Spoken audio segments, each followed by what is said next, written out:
Have you ever dated someone where at first it seemed strange that they were single, and then later it made sense why it was the case? What was that person like?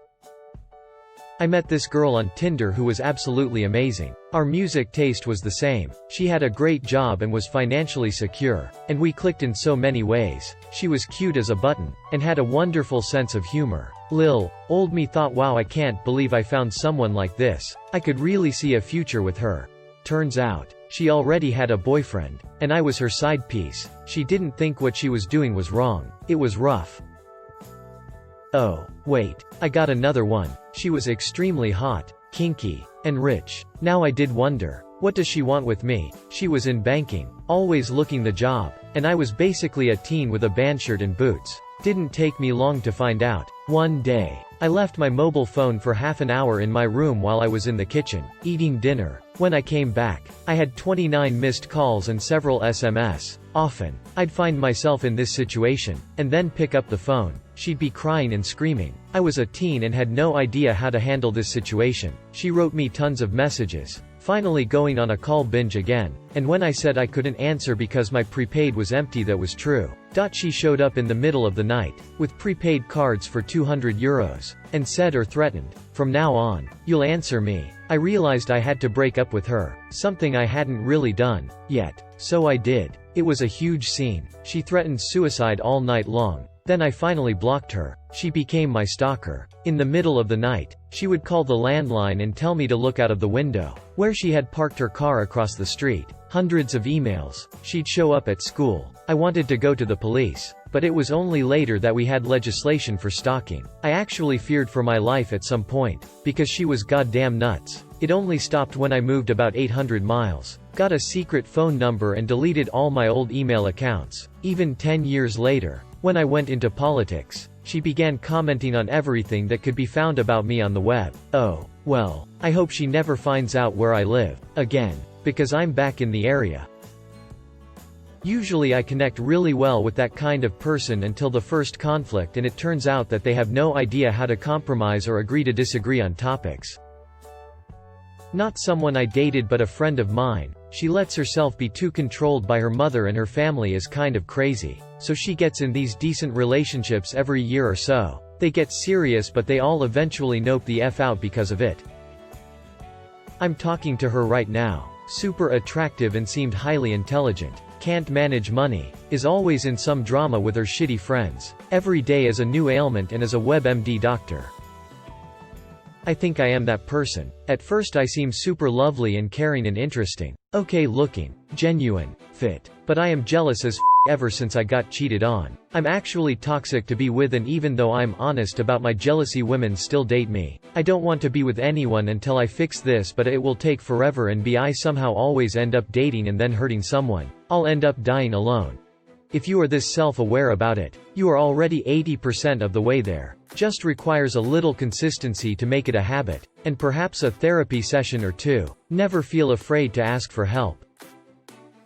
Yes. Absolutely beautiful girl. Like 10 out of 10. Super cool and funny. Not only was she head-turning gorgeous, but her personality was incredible. We could hang out for hours and laugh and talk the entire time. Nothing felt forced. The sex was off the charts. We couldn't get enough of each other. It felt perfect. We hung out every day for months. Eventually, as in all relationships, we got in an argument. She then said she needed space and her ex-boyfriend that night. I stupidly decided to keep dating her after we made up, and then we eventually got in a fight again. You'll never guess what she did. Lol. I think she just wasn't ready for a relationship, or had this weird notion that everything should always be happy and perfect. She's engaged now. Not to her ex. Hopefully she's changed and can find happiness. Or hopefully the poor bastard never makes her mad, haha.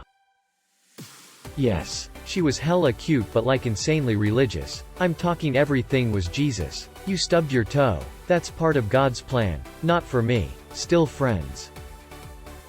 Even the best people are single at some point in their lives. The people who are always perpetually in a relationship are more of a red flag to me. Like, take some time to be single.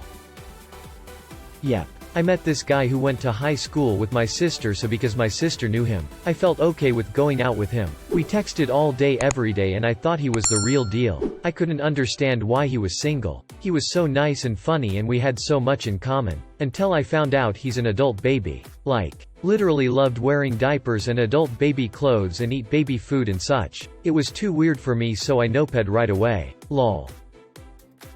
Yep. She was perfect in my opinion, seriously my dream girl. Then I realized she had a lot of issues from a previous relationship that she never really processed and got over. Because of that she projected her insecurities onto our relationship, was extremely mean sometimes, would put up walls with me, pick fights, and ultimately she just pushed me away. I wanted to support her and not give up on her or our relationship, but eventually I just had to for my sake. I genuinely don't think we were ever going to be happy. She needs help. It's something I couldn't fix. I'm sure she will have similar issues in her future relationships. No. But I feel like that happens a lot to my sister. She's really beautiful. And seems so sweet and innocent, and she is, but she's also autistic. She gets into relationships super frequently, but they always end where she feels like the guys don't put enough effort in, because her hyperfixation and obsessive autistic traits show. And she becomes intensely fixated on her partner to a suffocating degree. And if guys can manage that, then there's the fact that she has many other autistic traits that you don't see until you get close to her. Girl I had been seeing for around a month was super cool and chill. A lot of my friends who went to college with her said she was bad news, but I didn't see it. She said she wanted to wait to have sex for a little while and that was fine. Not my first time encountering that. When she said she was ready, we started getting hot and heavy and she got on top of me. The moment I was inside her, she grabbed my wrists and pushed down them against her headboard and said, "Tell me you're not going to text any other girls and remove all of them on Snapchat tonight. Promise me." After I left, I stopped texting her and removed her from Snapchat. I unfortunately found out that I had put my dick in crazy. Yes. I couldn't take her on a third date. I knew it was not going to work. Pros. Smart 29-year-old engineer with a great career. Into fitness. Takes good care of her health and body. She's really hot. Beautiful smile. Awesome hair. Easy to talk to. Great jokes. Kind person. Cons. Hardcore narcissist. Stupidly high relationship expectations. Just before I started college I met this girl at a festival. Looked like Natalie Portman. Great sense of humor. Smart. Friends were lovely. Asked her to my Debs, which was a week later, and she said yes. I thought, hey, my luck has peaked. The Debs was great and we had a great time. I got to know her and her character flaws as everyone does over time. Could not believe she was single. Well, after 3 years we had our relationship troubles. In part my fault and a lot hers. I suppose I could have been more supportive as she did have some emotional problems. We decided to try an open relationship. Worked for her but not for me. I agreed to it to make her happy. We broke up shortly after. Took me a while to get over it, but eventually I did. 8 to 9 years later I bump into her out of the blue and we start talking. She's with the same guy that she cheated on me with after we agreed to stop the open relationship. She hooked up with him. Hence the spilt. We reminisced about the past and she eventually brought up her current relationship problems and how he didn't treat her right. Criticized how much makeup she wore, what she wore, etc. I think she was looking for some confidence boost. I reassured her he was wrong and that she needed to address it with him. We went our separate ways. Fast forward another 3 years. They have broken up and she's drinking a lot and finding herself again. Bumps into me one a night out and wants to rekindle things. I guess she hadn't met anyone that had treated her like I did. We talk a lot and kiss a few times. I didn't think sex was appropriate considering where she was in her head. Few weeks later we go out one night with her friends and everyone's surprised to see me after so long. Over a decade at this stage. We end up at a house party and after 2 or 3 hours everyone's gone to bed. We open up to each other about how we feel. She tells me she always loved me and it never went away. I had felt the same. Things started to get heavy but I stopped it from going too far. She wanted sex with someone that loved her but didn't want there to be anything complicated afterwards. I told her that couldn't be the case. Cause of our history. Too much for me to deal with. We can't seem to agree on each other's feelings about the whole thing. I feel weird about the situation and leave in the morning. Nothing happened to complicate things. 4 weeks later she asks to meet me for coffee to get something off her chest. She thinks she is bisexual and it's why she's not ready to commit or start a possible relationship with me. She wants to experience a relationship with a woman in case she might be gay. I accept this. It would explain some things. She asks if we can still be friends and move on. I agree and wish her well. I took it hard but I understood this was a big thing to admit to someone. Well, about 3 months later she's pregnant with her first child. By a guy who looks like me. I didn't know at the time I messaged her. I needed someone to talk to and considering our history I had complete confidence in her opinion and honesty. She tells me halfway through the conversation that she does think she can talk to me anymore. It was very much the last message I would ever get from her. Had this huge aura of, I wish I could but I can't because I have a family now. I was over the moon for her. I'd never jeopardize that, ever. And she knows it. Was the closure I was waiting for but not the closure I expected. I always thought I knew her but I feel like I was played multiple times. Used as a crutch even. The events over the decade played with my emotions and made me make unhealthy choices. To this day I'd like to know the truth about everything. What was I to her? Who was she? Apologies. Needed the rant. Never spoke about it with anyone. I'm happy where I am now. All this happened years ago and I'll be getting married to the most wonderful woman I have ever met. Count my blessings every morning. The above story is a series of life events I wish didn't happen. Then again if they hadn't I'd never have met my fiancé and soon-to-be wife. Doesn't really like sex it turns out. Is pretty focused on himself all the time. And he brags about himself and puts others down. He's actually probably really insecure but he comes off as confident to new people. You dated Ben Shapiro? Oh, yes. She was absolutely gorgeous. And really sweet. At first. Then. We talked a little more. She told me she had been in therapy for BPD. But now she switched therapists and the new therapist told her that she's only hypersensible. Sex was great. But after sex you probably don't want to hear that she lost her virginity at the age of 11. Yes. You read that right. Also. She smoked a ton of weed and immediately cut all contact with me after I told her that I'm not her verbal punching ball after she threw a tantrum because I asked her to please give me sooner a notice than 10 minutes before our date when she chooses to go out with her friends instead. Met a good-looking guy out with his dad at this blues cafe. We hit it off well and exchanged numbers and later went on a date. He seemed so lovely so I asked him how on earth he could still be single at 32. His answer was simple. He wasn't. Actually he'd been in a relationship for 8 years. Let me remind you. He was with his dad when we met and planned to meet again. ERGH.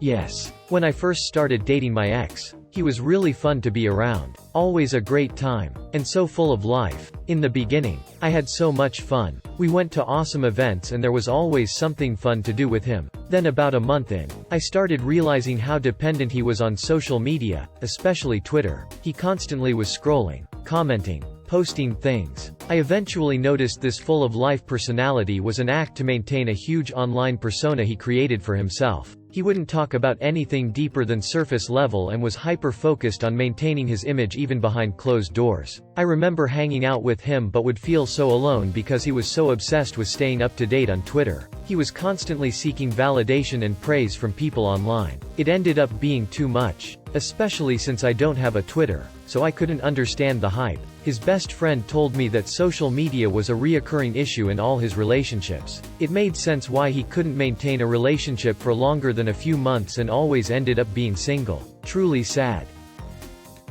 Yeah. Apparently they hated having sex more than once a month. Unfortunately. I'm the girl that guys on dating apps always ask that question. OMG, you seem so perfect. I can't believe you're 33 and never been married. What's wrong? I'm mentally ill. Brett. I take half the pharmacy and still always on the edge of a nervous breakdown at any given moment. That's why. I kinda had the opposite happen to me. She was single for a few years and I understood why. We started dating despite me knowing it wouldn't last. A month later it ended. But 2 weeks after that she was dating someone else and now it's been 2 years and they are sending out wedding invites. Guess I was a stepping stone for her to sort out some of her issues. That was me. Some girl was really interested in me but I had some problems growing up. She pushed me away, smart girl lol, and it was then where I started to realize how much your childhood and teenage life can have an effect on you. Met the girl through a friend during a night of light drinking and chilling. She seemed very interested in me, was coming on to me a bit and was super hot, which was quite a rare occurrence for me, so we did the dirty a few nights later, which eventually led to feelings getting involved and about a year of dating, but not officially, even though we were together most of the time. She was very sweet and caring most of the time, specifically when she was sober, but she had a bad drinking problem, where if she had enough to drink it would bring her to the point of acting out for no reason, screaming, crying, yelling, running away. It was embarrassing, very hard to put up with, and made me extremely confused. She would be a completely different person after a certain threshold of liquor. After a certain point it seemed like she was drinking all the time too, which made being around her unbearable. I put up with it for so long because I had strong feelings for her sober mind, but eventually had to break it off. In college I met this incredibly hot sorority girl who was bubbly and cheerful, and also seemed to be the life of the party in many ways, so I was surprised to find out that she was single and eagerly said yes to me asking her out. I was hyped that I got to go out with a girl who I felt was far out of my league. Then I went on the date with her. The way she spoke reeked of narcissism, arrogance, and constant demands. She was on her phone more often than maintaining eye contact when I was speaking. Additionally, she kept interrupting me and talking over me. In the end, it looked like she just wanted a free meal. All this being considered, it was no wonder she was single. Not really. I was single for a few years after I got a divorce. I dated and played around, but I was slow to commit until the one came into my life. I would have been more worried about dating me a month or two after the divorce when I was a wreck. After a few years I was emotionally reassembled and ready for a solid relationship. So I wouldn't take someone being single as being a red flag. Some people are just wanting to wait to find the right person rather than rush into the wrong person for the second or 15th time. Yeah, he was insanely good looking and such a good guy, and we got along so well. He was very funny and we could the conversation going. 1 month in I realized he was super overprotective and crazy. He was very jealous and male cousins were even a problem for him. I hate fighting, but he enjoyed it and wanted to get physical.